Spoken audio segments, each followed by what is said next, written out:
It's no secret that video game adaptations of acclaimed anime series have become more ubiquitous over the years, be it on mobile, console, across all platforms, really. From Naruto-inspired fighting arenas to Demon Slayer adventures, there always seems to be an opportunity for players to immerse themselves in a hands-on medium of their favorite series. Whether they successfully land with audiences is often a battle in itself, as translating something from one medium to another is more challenging than it seems. As luck would have it, Solo Leveling Arise Overdrive is the latest video game endeavor for the acclaimed Korean webcomic series, with a considerably bigger scale than its mobile-based predecessor. As a huge fan of said series, I approached this game with eyes wide open, but expectations realistically tempered. Netmarble Neo, the development team behind this project, doesn't necessarily have the longest track record to reference. However, as 2025 has taught us many times over so far in terms of video games, true gems can come from the most unlikely of places. The online co-op thing really needs to stop. I'll say it right up front. Imposing permanent online co-op in a game with the words solo leveling in the name is almost hilariously ironic. And given the narrative premise of Solo Leveling's story, it's borderline ridiculous and almost feels like that was carelessly ignored. As soon as you finish the game's prologue and arrive at the Hunter HQ, which acts as your all-access lobby area, online play is ever-present and unavoidable, even when you embark on missions alone. So many games have hopped on this online co-op bandwagon, seemingly for the sake of being as accessible as possible to a global player community. On the surface, it may seem like that makes sense for a video game adaptation of this Korean webcomic sensation, but in the end, a permanent online mode actually alienates players more than it brings them together. It can create many problems for players in different countries, with different internet providers, and so forth. Ultimately, it can lead to an avalanche of disconnection issues that subsequently ruin the experience. There's nothing worse than being in the middle of a challenging boss fight, for instance, and your internet connection suddenly decides that it wants to stop working, rendering your progress moot. Time and again, communities express their frustration with this type of game design decision, and it's no different here, unfortunately. However, impressively, the developers at Netmarble Neo have already responded to player feedback and plan on deploying an offline play mode as their top priority post-release. That will certainly encourage more players to take the dive once it's integrated. A feather in their cap, even if the issue shouldn't have existed to begin with. Don't expect the full story. I'd say this is where the main point of contention is, and spoilers are inevitable here because, up front, this game is unfortunately not designed for those new to the solo leveling universe at all. Literally, due to the creative choices at hand here, discussing how this game works without spoilers is awkwardly impossible. Online play is ever-present and unavoidable, even if and when you embark on missions alone. Solo Leveling Arise Overdrive starts its version of the beloved manhwa webcomic with a bang. Sung Jinwoo is fully decked out in his ominous Shadow Monarch armor, with his army of undead summons at his back. He confronts Demon King Baran on a scorched battlefield, which is one of the most consequential conflicts in the story. Before long, however, Jinwoo's younger self appears and dispels what turns out to be a foreshadowing dream.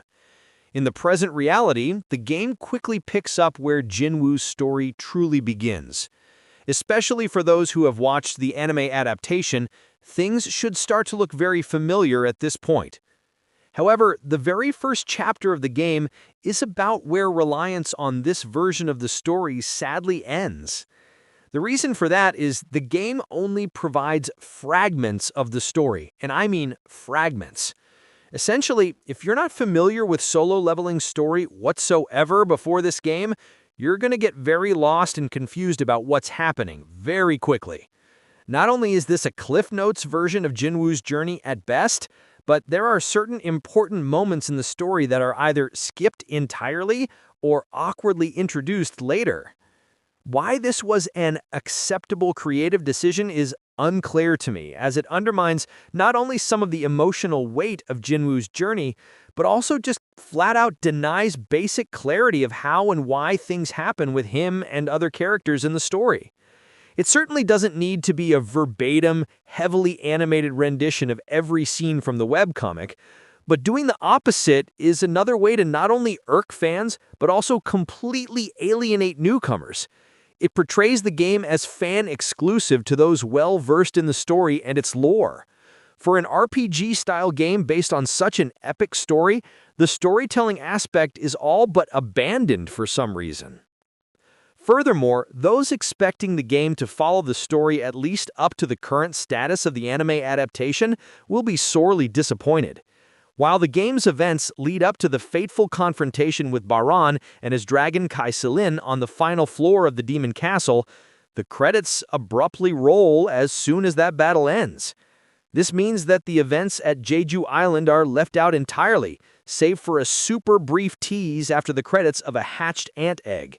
This deliberate inclusion could very well mean that a follow-up DLC for Jeju Island will come at a later date, but as of the game's initial release, that remains entirely speculative. For now, a Beru Shadow Summon remains beyond reach, which was admittedly a letdown for me personally. Here's hoping those concerns will be alleviated one day, as again, the development team seems to be very responsive so far to what fans want. Sung Jinwoo is one of many playable hunters. One degree of flexibility in solo leveling Arise Overdrive that I can appreciate is the ability to recruit and play as numerous other hunters besides Sung Jinwoo. While he certainly remains the focal point of the story, additional dungeon content can still be enjoyed in the shoes of hunters encountered at one point or another in the solo leveling world. The roster is a solid one, with 20 different hunters to choose from, and you'll have 3 to start with as part of the campaign. It portrays the game as fan-exclusive to those well-versed in the story and its lore. To unlock other hunters on the list, you need to make use of the Recruit feature in the Hunter HQ lobby once it unlocks at a certain point in the story. It isn't that easy, however, as negotiation with them often requires a very hefty amount of tokens called hunt coins, which take a good bit of time to earn. In other words, like other aspects of the game, this requires a good bit of grinding as well. Despite that, however, I still think this feature is definitely worth it, especially in an RPG-style setting that encourages playing in teams. It allows you to form a character-based party you can rely on, even if you technically prefer playing solo. The dungeons go from fun to formulaic. The focal point of combat in solo leveling Arise Overdrive, predictably, is dungeons. Per the lore of the solo leveling universe, these are accessed via portals known as gates that appear in the overworld, which hunters are in turn tasked with closing by defeating the threats within. The game starts you off in dungeons pretty quickly, essentially once the prologue ends, and they're where you'll be when you're not hanging out at the Hunter HQ. In other words, despite being technically deemed an RPG, this game doesn't have a lot to speak of in terms of exploration. You're effectively shuttled between these 2 preset locations throughout the game. As for the dungeons themselves, if you're looking for an immersion akin to what's seen in the webcomic and/or anime adaptation, they accurately follow those settings sometimes, but not others. As you progress through the story's chapters, the events that occur are largely accurate to the source material. Whether it's facing elves in the snowy mountains, the cobra beast Kasaka in the subway, or Igris in the depths of his castle. However, even those story dungeons don't always hit the mark, and I found myself a bit confused, for instance, when first traveling with Kang Taeshik and co. through a sandy desert rather than deep, unsettlingly dark underground tunnels. Furthermore, that same desert-type dungeon is shared with numerous other side dungeons in the game, which left it feeling like that event in Jinwoo's story wasn't worth at least somewhat accurately replicating. Aside from that, while the dungeons serve their purpose well enough, they do admittedly start to feel formulaic after a certain point. You can't stray far from the objective path to explore anywhere within them, and it's largely a point A to point B scenario every time. You can gather environmental items here and there, provided they're within the allowed space, but otherwise your job is mob and boss rushing. On top of that, said mobs and bosses are also a bit more recycled than they should be, often between several different dungeons that just end up feeling like the same one over and over. Granted, if you're a player who prefers short and sweet instances like these to get your rewards faster, then it works perfectly well. Combat shines, but still needs polish. While the dungeon settings you fight your way through in solo leveling Arise Overdrive sometimes feel aesthetically uninspired, one way that the game makes up for it in spades is its combat system. Whether you're fighting as Sung Jinwoo or any of the other available hunters, hacking and slashing through mobs and ferocious beasts feels as fluid and fun as it should. Even better, the essential combat mechanics are pretty easy to pick up from the outset. Your HUD includes a small hotbar of fundamental attacks and abilities that evolve as you unlock more, but that hotbar remains thoroughly useful from start to finish. To my initial surprise, the game also allows you to pick from one of a few different skill sets for Sung Jinwoo. You can have him brandish different weapons, either physical or magic-based, and they each have entirely unique styles. Despite the very hard combat difficulty warning, I went ahead with Jinwoo's classic assassin style, because immersion and all. As someone who already prefers a straightforward combat style in games, this style honestly wasn't all that hard to pick up, and I stuck with it. Other cool features help flesh out the game's combat system further, such as the inclusion of additional hunters and the expected ability to summon powerful shadows, such as Igris, Tank, and Kaisel to aid you in battle. Furthermore, there are also pets to help you find valuable items, and you can also transform into your Shadow Monarch form to boost your own attacks even more. All that said, the combat system as a whole admittedly could still do with more polish. Enemy targeting is very hit and miss, and focusing certain enemies within a mob is more tedious than it should be. To make matters worse, the battle camera doesn't cooperate well when a mob or boss briefly goes off-screen for a sneak attack, which often left me getting unfairly sideswiped by something I couldn't even see due to the camera being completely turned around. There are other minor bugs and glitches here and there that can be fixed easily enough that don't necessarily impact gameplay so much as immersion. For example, anytime I switched Jinwoo's outfit, his body would disappear almost entirely during certain attacks. It's hilarious the first few times, but sadly, it seemed to happen just about every time in every battle. Too much aura, perhaps. Item and crafting system needs refinement. One other aspect of solo leveling Arise Overdrive that stands out well is its endgame-style crafting system. Beyond progressing through the story campaign, the focal point of the game seems to be grinding out top-tier gear and weapons for Jinwoo and other hunters in your roster. On top of that, there are hundreds of challenges and achievements to unlock, maxing out your skill trees and upgrading your army of shadows.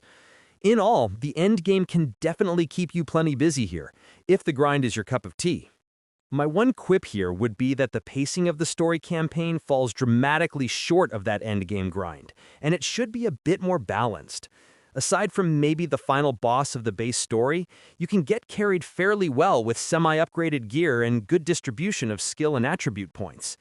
It left me wondering what the gear grind is truly worth the time for, unless the game plans on expanding further in terms of content. Aside from that, one other particular aspect of the game's item system that needs tweaking is the drinks vendor. The consumables they provide are seemingly very useful, and purchasing one apparently always gives you a stack of 5 uses. However, there's no practical way to track this usage, in or out of combat, which is strange to say the least.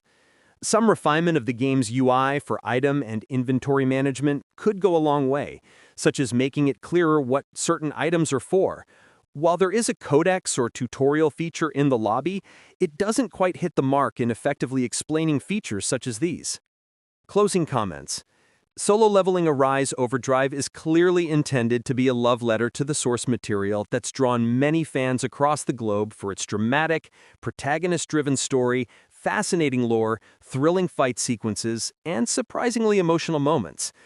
However, the creative execution of that homage in this game leaves a lot of confusion and disappointment on the story front, which should serve as its foundation rather than a botched afterthought. As a result, it almost forcibly alienates solo-leveling newcomers, who are left without a premise to base their experience on. The combat and endgame grind does make up for it well enough, as cutting through fearsome foes as Sung Jinwoo feels satisfying and seldom gets old. Time will tell if the development team fills the holes it needs to for this game to become a true retelling of solo leveling, or if it remains more about fan service.